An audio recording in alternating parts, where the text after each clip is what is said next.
Chapter 8, Crime and Punishment.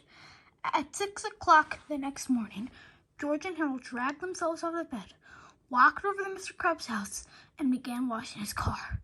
Then, while Harold scraped the tires, George roamed around the yard, pulling up the weeds and crabgrass he could find. Afterward, they cleaned the gutter, washed all the windows on Mr. Krebs' house. At school, George and Harold sat up straight, listened carefully, and spoke only when spoken to. They didn't tell jokes, they didn't pull pranks, they didn't even smile. Their teacher kept thinking to himself, "I just know this is a dream," she said. At lunch, the two boys vacuumed Krebs' office, shined his shoes, polished his desktop. At recess, they clipped his fingernails and ironed his tie. Each spare moment, the boys' daily schedule was spent catering into Mr. Krebs' every whim. After school, George and Harold mowed Mr. Krebs' lawn, tended his garden, and began painting the front of his house. At sunset, Mr. Krebs came outside with a stack of heavy books. "Gentlemen," he said, "I've asked your teacher to give you about extra homework. Now go home, study hard, and I'll see you back here at 6 o'clock tomorrow morning. We've got a busy day ahead of us." "Thank you, sir." Among the two boys, George and Harold walked home dead tired. "Man, this was the worst day of my entire life," said George. "Don't worry," said Harold. "We only have to do this for 8 more years, then we can move away to some far-off land where they'll never find us. Maybe Antarctica." "I've got a better idea," said George. He took a piece of paper out of his pocket and handed it to Harold. It was an old magazine out of the 3D hypno-ring. 3D hypno-ring.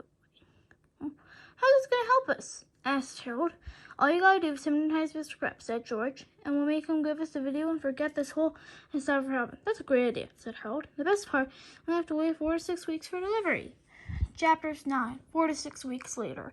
After 4 to 6 weeks of backbreaking slave labor, grueling homework assignments, and humiliating good behavior at school, a package arrived at George's mailbox in a little wise guy novelty cup.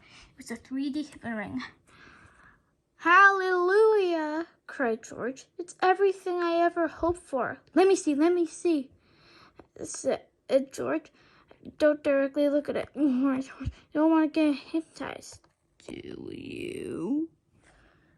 "Do you really think it will work?" asked Harold. "Do you really think we can amaze our friend, control our enemies, and take over the world just like the others?" "It better work, George, or else we just wasted 4 whole bucks." Chapter 10, the 3D hypno-ring. Next morning, George and Harold didn't arrive early at Mr. Krebs' house, washed his car, and resealed his roof. In fact, they were even a little late in school. Finally showed up. Krebs was standing at the front door waiting for them, and boy, was he mad. Mr. Krebs escorted the boys into his office and slammed the door. "All right, where were you two this morning?" he growled. We wanted to come over to your house," said George. "We're busy trying to figure out the secret of this ring." "What ring?" snapped Mr. Krebs. George held his hand and showed him the ring to Principal Krebs. "It's got one of those weird patterns on it," said Harold. "If you stare at it long enough, a picture appears." "Well, hold it still," startled Mr. Krebs. "I can't see that darn thing." "I have to move back and forth, or else it won't work," said George. Mr. Krebs' eyes followed the ring back and forth, back and forth, back and forth, back and forth. "You have to stare at the ring," said Harold. "Deeper, deeper, deeper, deeper." "You are getting sleepy," said George. "Very sleepy." Mr. Krebs' eyelids began to drop. "I'm so sleepy," he mumbled. After a few minutes, Mr. Krebs' eyes were closed tight. He began to snore. "You are under a spell," said George. "When I snap my fingers, obey your every command." "I will obey," mumbled Mr. Krebs. "All right," said George. "Have you still got that videotape of me and Harold?" "Yes," mumbled Mr. Krebs. "Well, hand it over, bub," George instructed. Mr. Grip unlocked a large file cabinet in the bottom drawer. He reached in his hand and he reached in and handed George a videotape. George stuffed it in his backpack. Harold took a different video of his backpack and put it in the file cabinet. "What's that video?" asked. "It's one of my sister's old Boomer, the purple dragon sing-along." "Nice touch," said George. Chapter 11, Fun with Hypnosis. When Harold bent down to close the file cabinet, he took a quick look inside. "Wow!" he cried. "Look at all that stuff in here." The file cabinet was full of everything Mr. Crab had taken away from the boys over the years. There were slingshots, whoopee cushions, skateboards, fake doggy doo-doo. You name it, it was all in there. "Look at this," cried George. "A big stack of Captain Underpants comics." "He's got every issue," said Harold. For hours, the two boys sat on the floor, laughing and reading their comics. Finally, George looked up at the clock. "Yikes," he said. "It's almost lunchtime. We better clean up this mess and get to class." The boys looked up at their principal, who had been standing behind them in a trance all morning. "Gee, I almost forgot about Mr. Crab," said Harold. "What should we do with him?" "Do you want to have some fun?" asked George. "Why not?" said Harold. "I haven't had any fun in the last 4 to 6 weeks. "Cool," said George. He walked up to Mr. Crab and snapped his fingers. "You are a chicken," he said. Suddenly, Mr. Crab leaped onto his desk. Mr. Crab leaped on his desk and flapped his arms. "Cluck, cluck, cluck, cluck," he cried, kicking his papers off the desk behind him and pecking at his pencil set. George and Harold howled with laughter. Let me try," said Harold. "You are a monkey." "You gotta snap your fingers," said George. "Oh, yeah," said Harold. "You are a monkey." Suddenly, Mr. Crab sprang off his desk and began swinging around the fluorescent light fixtures. "Ooh, ooh, ooh, ooh, ooh!" he shrieked, leaping on one side of the other. George and Harold laughed so hard they almost cried. My turn, said George. "Let's see, what should we turn him into next?" "I know," said, holding up a Captain Underpants comic. "Let's turn him into Captain Underpants." "The good idea," said George. "You are now the greatest of all time, the amazing Captain Underpants." Mr. Crab tore the red curtain from his office window and tied it around his neck. Then he took the shoes, socks, skirts, and pants, and his awful toupee. "Tra-la-la," he sang. Mr. Crab stood before them, looking quite triumphant, with his cape blowing in the breeze of the open. George and Harold were dumbfounded. "You know," said George, "he kind of looks like Captain Underpants." "Yeah," Harold replied. After a short silence, the two boys looked at each other and burst into laughter. George and Harold have never laughed so hard in their lives. Tears ran down their faces and they rolled about the floor, shrieking in hysterics. After a while, George pulled himself up from the floor for another look. "Hey," George cried, "where'd he go?" Chapter 12, Out the Window. George and Harold dashed to the window and looked out. There, running across the parking lot, with a pudgy old guy in his underwear with a red cape flowing behind him. Tra-la-la! "Mr. Crab, come back!" shouted Harold. "He won't answer that," said George. "You think he's Captain Underpants now?" "Oh, no," said Harold. He's probably running off to, fight crime." "Oh, no," said Harold. "I'll stop him," said George. "Oh, no!" cried Harold. "No way!" "Look," said George. "He could get killed out there." Harold was unmoved. "Or worse," said George. "In a big trouble." "You're right," said Harold. "We gotta go after him." The two boys opened the bottom file cabinet drawer and took out their slingshots and skateboards. "Do you think we should bring anything else?" asked Harold. "Yeah, George, let's bring the fake dog doo-doo." "Good thinking," said Harold. "You just Never know if that dude is going to come in handy.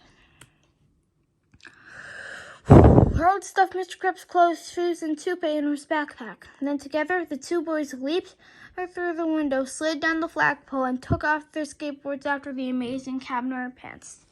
Chapter 13, Bank Robbers. George and Harold rode their skateboards all over town, looking for Captain Underpants. I can't find him anywhere, said Harold. You'd think a guy like him would be easy to spot, said George. Then the boys turned a corner, and there he was. Captain Underpants was standing in front of the bank, looking quite heroic.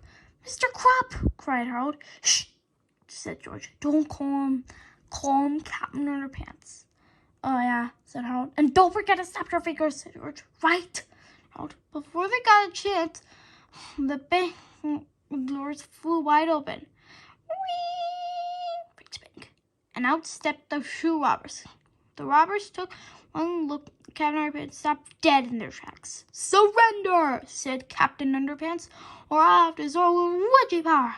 Oh no, whispered George and Harold.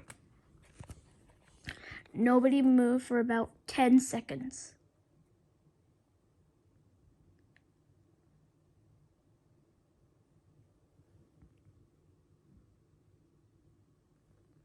Finally, the robbers looked at each other and burst out laughing.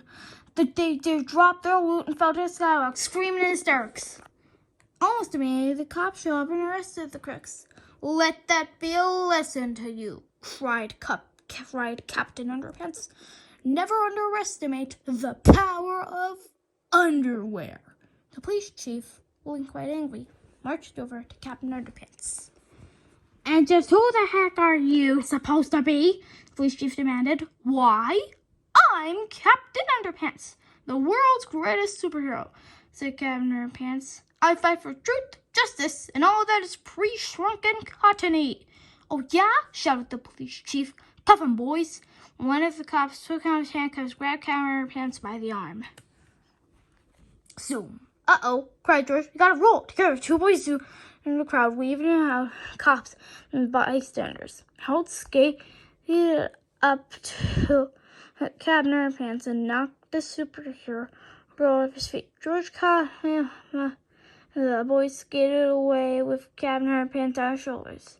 Stop! Cried the cops. It's too late. George and Captain Underpants are gone. Zoom. Chapter 14, The Big Bang. After their quick escape, George and Captain Underpants stopped on a deserted street corner to catch their breath. Okay, said George. Let's dehypnotize. Quick for something else. Kaboom! Happens! A huge explosion came from the rare crystal shop across the street. Heavy smoke poured out of the building. Suddenly, two robots with one long crystal emerged from the smoke and jumped into an old van. Did I just see two robots get into a van? So, says George. Up until now, this story was almost believable. Ah! Well, believable or not, said Harold, we're not getting involved. I repeat, we are not getting involved. Just then, Captain Underpants leaped from the street corner and dashed in front of the van. Stopping the gleam of underwear, he cried. Uh-oh, said George. Think we're involved. The two robots stared at the van and swerved around Captain Underpants. Unfortunately, the van brushed up against his red cape and it got caught with a mighty jerk. Captain Underpants flipped backward. The van pulled him along as it drove away. Grab it! Cried George. The two boys skateboarded with all their might toward the speeding van and grabbed Captain Underpants by the ankles. Help! They cried and pulled them through the city streets. Mommy, said the little boy on the bench, I just saw two robots driving a van with a guy inside the wearing a cape pulling two boys on skateboards and behind him with his feet. How do you expect me to believe such a ridiculous story? Asked his mother. Crash! Finally, the van came and was screeching halt in front of an old abandoned warehouse. The sudden made Captain flip over the roof and the van crashed through the front door of the building. Well, well, well, said a strange voice warehouse, it looks like we have a visitor.